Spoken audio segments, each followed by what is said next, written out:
ሰላም ሰላም የቻናሌ ቤተሰቦች እንዴት ናችሁ? ሰላም ናችሁ ወይ? ዛሬ አብረን በጣም ቆንጆ የሆነ ምሳ እንሰራለን። ይህንን ቻናል ለመጀመሪያ ጊዜ እየተከታተላችሁ ያላችሁ ሰዎች ካላችሁ ቻናሉን ሰብስክራይብ በማድረግ ቤተሰብ ሆኑ። ቀጥታ ወደ ስራው እንሄዳለን። በመጀመሪያ ልጬ አጥቤ ከትፌ ያዘጋጀሁትን ድንች ምግቡን የማበስልበት እቃ ላይ አደርጋለሁ።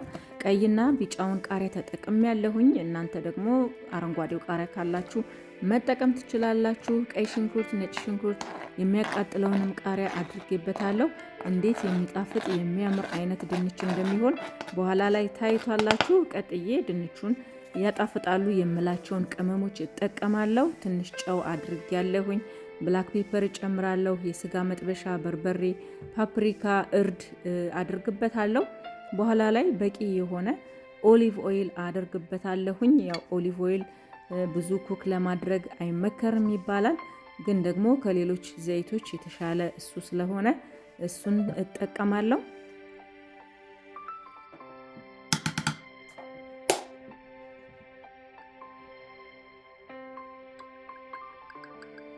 የምፈልገውን ያህል ኦሊቭ ኦይል እንደዚህ ከጨመርኩኝ በኋላ በእጄ በደንብ አድርጌ አዋህደዋለሁ።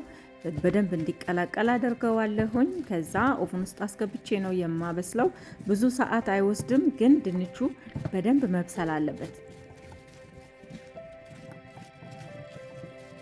ድንቹን እንደዚህ በደንብ ካቀላቀልኩኝ በኋላ አሉሚኒየም ፎይል ሸፍኜ ኦቭን ውስጥ አበስለዋለሁኝ።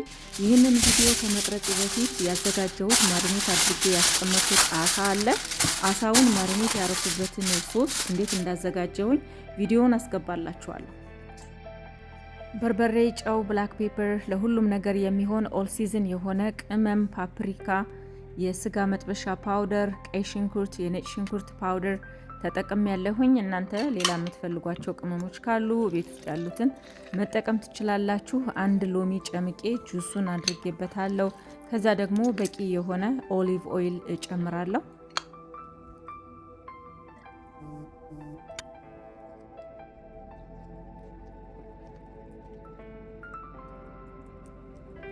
ቅመሞቹን እንደዚህ በደንብ አድርጌ ያዋህዳቸዋለሁኝ። እንደኔ አሳ ለመብላት የምትቸገሩ ሰዎች እንደዚህ በምንፈልጋቸው በምንወዳቸው ቅመሞች ማዘጋጀት እንችላለን። እኔ እንደዚህ ማዘጋጀት ከጀመርኩኝ በኋላ ነው አሳ መብላት የጀመርኩትኝ። አሳ ለረጅም ጊዜ አልመገብም ነበር። አሁን ግን በማቀው ቅመም ላይክ በርበሬ የጨመርኩኝ ማዘጋጀት ስጀምር መጠቀም ጀምሬያለሁኝ። እንደኔ አሳ መብላት ትቸገሩ የነበራችሁ ሰዎች ካላችሁ እንደዚህ ሰርታችሁ ተጠቀሙ። ዛሬ የማዘጋጀው ይህንን አሳ ነው። አሳውን በደንብ አድርጌ አጥቤዋለሁ። ከላይ ቆዳው መፋቅ አለበት። የሆኑ ክንፍ የሚመስሉ ነገሮች አሉት፣ እነሱ ሁሉ መቆረጥ አለባቸው። ከውስጥ ደግሞ በቃ ዶሮ ማጠበሉት በጣም ብዙ ቆሻሻ ነው ያለው፣ በደንብ መታጠብ አለበት። አጥቤ አዘጋጅቼዋለሁኝ። አሁን በሶፍት ውሃ ነገር ስላለው እርጥበቱን እንደዚህ በሶፍት አነሳዋለሁ። አሳውን እንደዚህ ቆራርጠዋለሁኝ። ቅድም ያዘጋጀነውን ሶስ ስለምቀባው ሶሱ በደንብ ወደ ውስጥ እንዲገባ እንደዚህ በደንብ አድርጌ ስኩዌር አድርጌ ቆርጠዋለሁ። እናንተ አሳ የመብላት ችግር ከሌለባችሁ እንደዚህ መሀል መሀል ላይ ብቻ ከፈል ከፈል ነገር አድርጋችሁ ሶሱን መቀባት ትችላላችሁ። እንደኔ አሳ መብላት የምትቸገሩ ሰዎች ግን የአሳውን ሽታ እንዲያጠፋው እንደዚህ በደንብ ብንቆራርጠውና ሶሱን ብናደርግበት የአሳው ሽታ ሳይታወቀን መመገብ እንችላለን።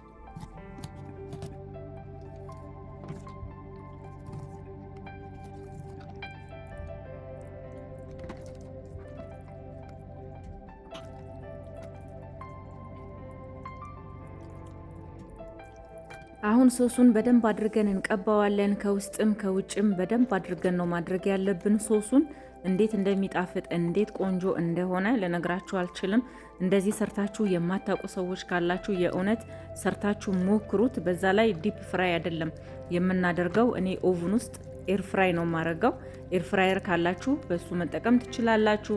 ምክንያቱም አሁን የፈላ ዘይት ለጤና በጣም አደገኛ የሆነ ስላለ ዘይት ከመመገብ ቅባት ነገር መቀነስ ሁሉም ሰው እንዳለበት ጤናችንን ዋች ማድረግ እንዳለብን ከመቼውም በላይ አሁን አዌርነሱ እየተሰጠ ስለሆነ ዲፕ ፍራይ ከማድረግ ይልቅ አሳውን ኤር ፍራይ አድርገን ለልጅም ለአዋቂም ይሆናል በደንብ ነው የሚበስለው።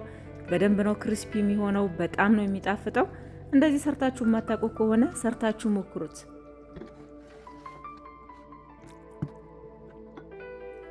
ሶሱን እንደዚህ በደንብ ከቀባሁትኝ በኋላ ሎሚ ቆራርጬ ከውስጥም ከላይም አደርግበታለሁ ሳበስለው። እንደዚህ ማሪኔት ካደረግን በኋላ ማሳደር እንችላለን፣ ወይ ደግሞ ለ1 ለ2 ለ3 ሰዓት ማሪኔት አድርገን ትንሽ ማስቀመጥ አለብን። ሶሱ በደንብ ወደ ውስጥ እንዲገባ፣ በኋላ ሲበስል ደግሞ እንዲጣፍጥ የተወሰነ ሰዓታት ጊዜ ካለን ደግሞ ለ1 ቀን ማሳደር እንችላለን።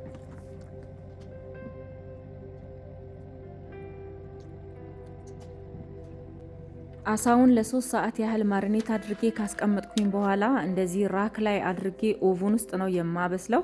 ኤርፍራይ የሚል ፕሮግራም ላይ አድርጌ ከስር እቃ ማድረግ እንዳትረሱ፣ ወይ ደግሞ እንደዚህ ቤክ የምናደርግበትን ወረቀቱን አድርጉ።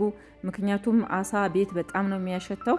ኦይሉ ሲፈስ አሳው ሲበስል ቤቱን በጣም ነው የሚያሸተው። እንደዛ እንዳይሆን ከስር እቃ ማድረጋችሁን እንዳትረሱ። መጨረሻ ላይ ደግሞ ሲበስል መጥቼ ያሳያችኋለሁ።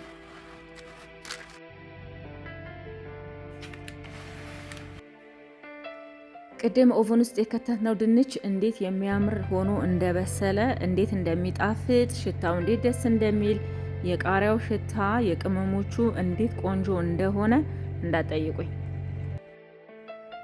አሳው እንደምትመለከቱት ቆንጆ ሆኖ ነው የበሰለው። ከላይ በደንብ ነው ክሪስፒ የሆነው፣ ከውስጥ ስጋው ደግሞ አልደረቀም። ፐርፌክት ሆኖ ነው የበሰለው። ከሁሉ በላይ ግን ዲፕ ፍራይ ሳናደርግ ዘይት ሳይበዛበት እንደዚህ እቤታችን ቆንጆ አድርገን አሳ አዘጋጅተን መመገብ እንችላለን። እንደዚህ ሞክራችሁ የማታውቁ ሰዎች ሞክሩት፣ ትወዱታላችሁ። እኔ እንደዚህ ከድንች ጋር ሰርቭ አድርጌዋለሁ። እናንተ ከራይስ ጋር፣ ኪዋ ጋር፣ ከሌላም ከምትፈልጉት ከሰላጣ ጋር ብቻም ማቅረብ ትችላላችሁ። አብራችሁኝ ስለነበራችሁ እጅግ አድርጌ አመሰግናለሁ። ሰብስክራይብ ማድረግን አትርሱ። ባይ